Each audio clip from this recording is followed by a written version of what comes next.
Hi, everyone, and welcome to the special simulcast of the Neil Haley Show and celebrity interviews live from the Grotto with Greg Hanna. Greg, what's going on, man? How are you? I'm doing fantastic. Second week of the year. We have an amazing interview today, and I can't wait to get into it. Yes, and our guest is New York Times bestselling author, Emmy Award winner, Carolyn Hennesy. Carolyn, thanks for stopping by. And we had a funny conversation talking soap operas, but today I'm going to jump into a different direction. I'm going to go talk about a lot of your philanthropic and crazy mama. But let's first talk really quickly and allow Greg to ask a couple questions before we get to those topics. Greg, Greg, what Well, would you like that's to ask? exciting. I like that idea. Philanthropic. Neil mentioned that you love animals. I have to hear a bit about that. more me. than humans, more than Yeah. humans. We'll see how you stack up in just a few moments, Greg. We'll see how you stack up against, the lions and the tigers and the bears. So yes, I love animals. Love them. Awesome. That's great. So do you have a charity of your own around animals, or are there particular ones that you like? Or Yes. No, I don't have one yet that has got my name on it. Oh, look, there's my landscape architect in the background. Yay. It's out of right outside of Chiang Mai in Thailand. She does amazing work with some of the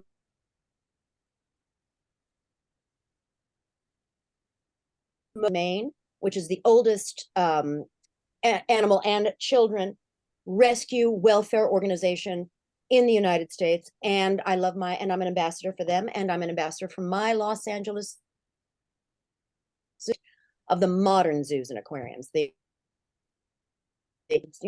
don't cotton to those, but the modern zoos that are our last arcs of preservation, we have to keep those going and supported and funded and wonderfully attended. So I love those three things especially, but I also love my local Burbank animal shelter. oh, that's perfect. And do you have any domestic pets of your own? 3 dogs. I had 4 for the longest time, and I lost one of my my little pups last August. But I still have my senior 3 and my senior cat. So I've got Liza Jane, Sophie Tucker, and Arbuckle, and Buster the Wonder Cat. Oh, that's And Greg, awesome. tell about your dog. Go ahead. Oh, Teddy, my Yeah. boy. Oh, well, Teddy's the love of my life. He's my third Teddy. So Theodore Maximilian Hanna the third. We had the original, That's a the lot to junior. live up to. That's I a know. lot to live up to. He's $1 million pup. He's amazing. So I got him from this amazing place in Texas called Heidelberg, USA. And the reason I selected them is I was doing some research. My beautiful Teddy, who was the biggest shepherd I had ever seen, his chest would go right at the table when we were having lunch. And he was an amazing dog, but he passed away when we moved in 2019. It was a horrible, well, you know what it's like. So we found Max the third at this place in Texas. So we flew down to Texas and put him on the jet and brought him back. And it's just amazing. It's my human son is incredible. Yeah. Their family and the people who treat dogs just like dogs do not understand. Hopefully they have the capacity to understand and will somehow come to an understanding that they are so much smarter than we give them credit for. They're so much more intuitive. They know when you're down. They have their emotions, their feelings. They simply can't speak. No, They simply cannot speak. So we have to voice for them. And that's right. That's our job. That's our right. job. And anybody who ever says that, animals don't have souls, that's because they've never really seen the animal. It's They may also not have souls themselves. What? Who said that? I did. So there you go. And Yeah. would you say, so you're at one point you would like to do your own foundation, or you just partner with different ones? Love to. Yeah, I'd love to be in charge so that I can be, even though Elephant Nature Park, American Humane, my zoo, I know where pretty much 99 cents of every dollar goes. Whereas there are certain other organizations who shall remain nameless, but I can tell you afterwards off air and you can post a list. 2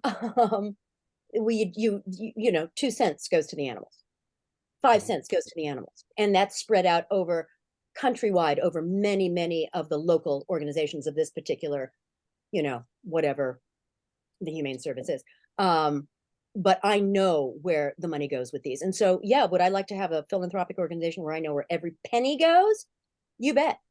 So I can dictate it, I can direct it to the worst of the worst, where I see fit, and give some here and give some to this project. And, my zoo is involved in so many worldwide international conservation efforts that you know, and you can, if you donate to my zoo, you can say, I want this to go to, you know, the lowland gorillas. I want this to go to feed, you know, the scimitar horned oryx. I want it to go there. So yeah, I'd love to be able to give a little here and give a little there. So what's the big difference between like a modern, as you said, modern zoo compared to like the older zoos? I won't go to zoos for years because last time I went was to San Diego and it was horrible. So no.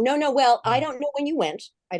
So we'll just we'll hope. Well, maybe it was a long you know, time ago. way back. Way it's back, not that San Diego Zoo is now. That's the Big Mac Daddy. That's almost the gold standard now. Nice. The enclosures are more habitat specific. They're no longer cement cages. Diets are, you know, natural habitat specific.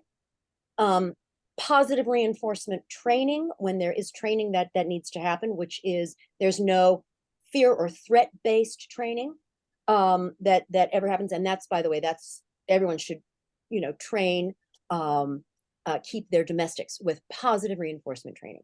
And a wonderful book on that is called Zoomility, Tales of Keeper Training by a man named Gray Stafford. And you can train anything from an elephant to a dung beetle. Expanded natural habitats, interaction with keepers who love and care for them, cross species, what's I can't the word I'm looking for is the trade between zoos, so that species are kept, you know, it's not just the kind of the mix of the gene pool, you know, all the otters came from the same mother and now they're going to keep breeding and breeding. No, it's transporting from zoo to zoo, the communication that now goes on zoo to zoo, the internet, the electronic, in an instant, you know, an animal's history, you know, an animal's what their specific medication needs are. If something is coming from, you know, the Bronx Zoo to Los Angeles, they've got all of that information. What does this, what the needs are, what the requirements are, international cooperation, all of these go into making modern zoos and aquariums. One of the best aquariums in the world is the Georgia Aquarium. And you know, their exhibits are massive, they're huge. And it's, you know, again, it's a crown jewel, but go back to the San Diego Zoo or come out here and I'll take you to the Los Angeles Zoo. Well, that'd be great. You know, 1993 is the last time I went there. Oh, So well, yes, it's what, 30 years, 31 years? No, long way. Yeah, when I was in the San Diego Zoo, it's dating even younger. I think I was like 9 or 8 years old, and I'm 51. So it's been a while since I was in San Diego Zoo. Yeah, definitely a while.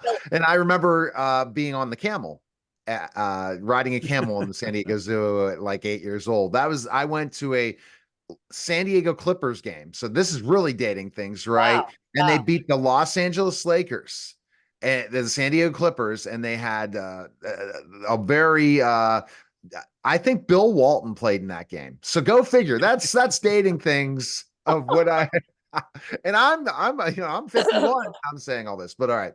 So kind of let's jump into Crazy Mama. Sure. You know, we had a great conversation with Anson about it, and this project's got to feel great for you to be part of it. It's such a great story, and to be able to get on to do theater. That's you know, I do theater as much as I possibly can. Anyway, as again, you know, it's theater in Los Angeles is not the great black hole that a lot of people in New York, or, you know, sometimes even in Los Angeles, think it is. It can, some brilliant shows can be found here. But this Crazy Mama is from, I mean, I'm sure Anson already told you, but I will tell you that it is his new wife, Sharon. It's her story. And it comes from her as yet unpublished memoir. This is a large chunk of it. And it's Crazy Mama, Tales of Love and Madness. I don't know what is happening. So sorry. Let me no. Oh, we don't see anything. You can't hear the ding?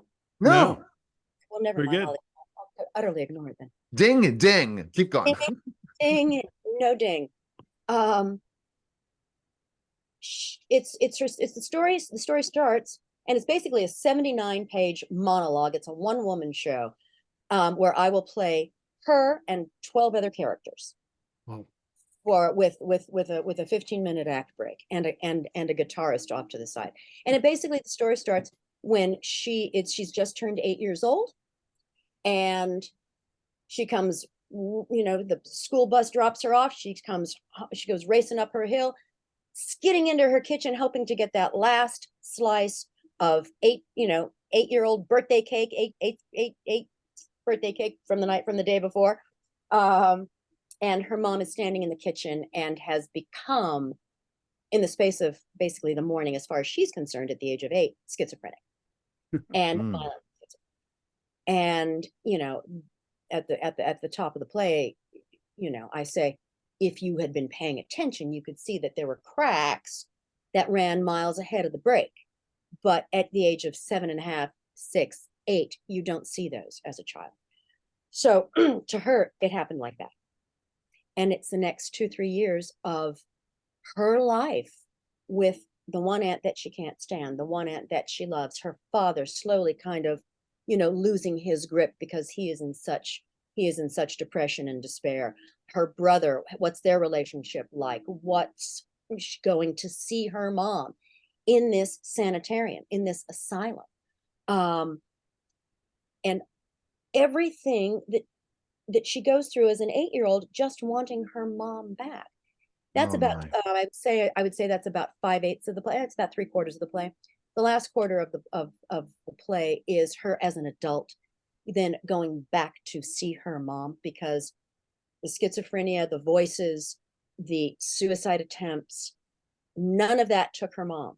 What is ultimately taking her mom is the emphysema, because her mom never gave up cigarettes. And so the last, I would say, quarter of the play is her sitting by her mom's bedside as this disease slowly takes the life out of her mom, but then healing, coming to grips, coming to terms, old wounds are mended. And she realizes that her mom is, for the most part, very lucid in these moments. And then she understands that the mother's nurses in the hospital have been putting this antipsychotic medication in her IV drip, whereas for the mother's almost entire life before, she had been spitting the medication out. So that's why she was continuing to be plagued by voices and demons.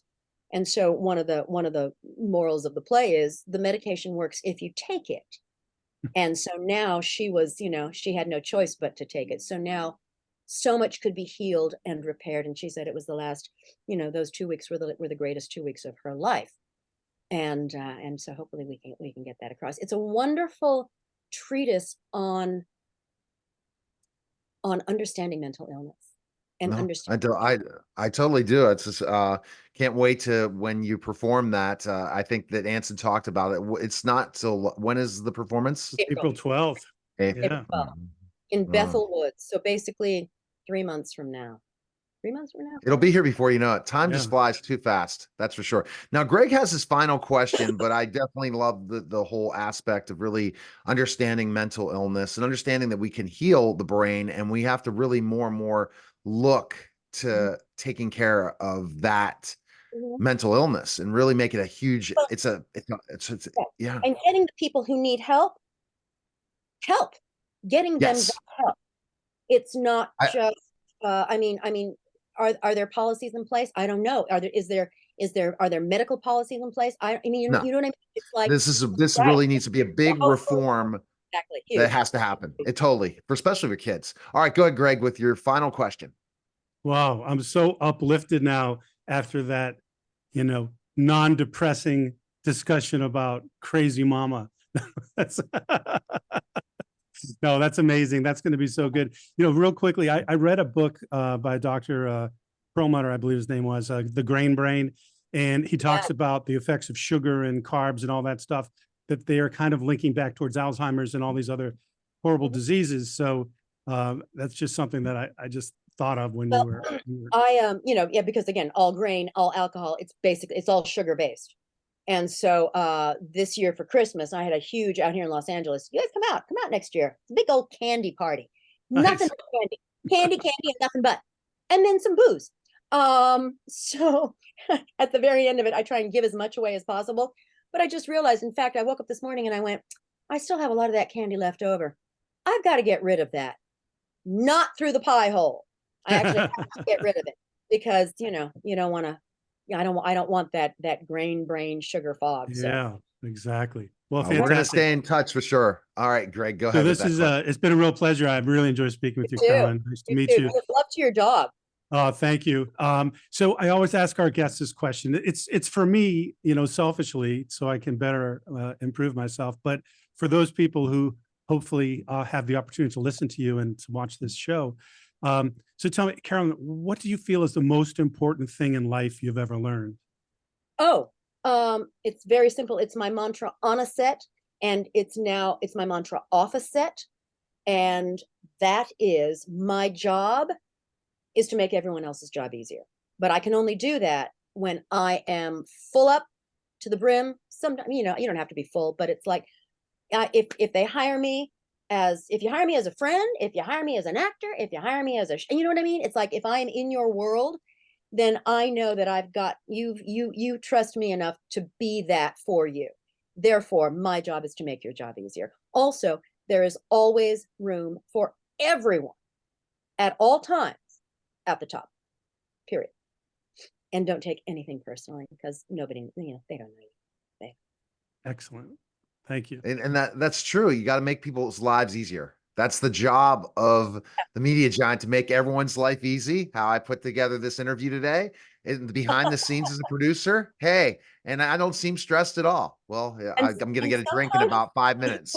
Right. And sometimes making somebody else's life easier, certainly in the case on a movie set, is just getting out of the way.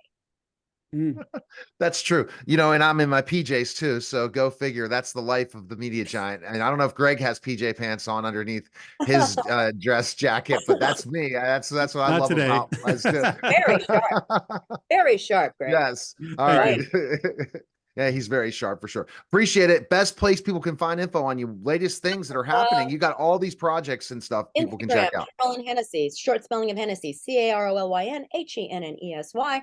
Instagram, Twitter, now known as X. My webpage, Carolyn Hennesy.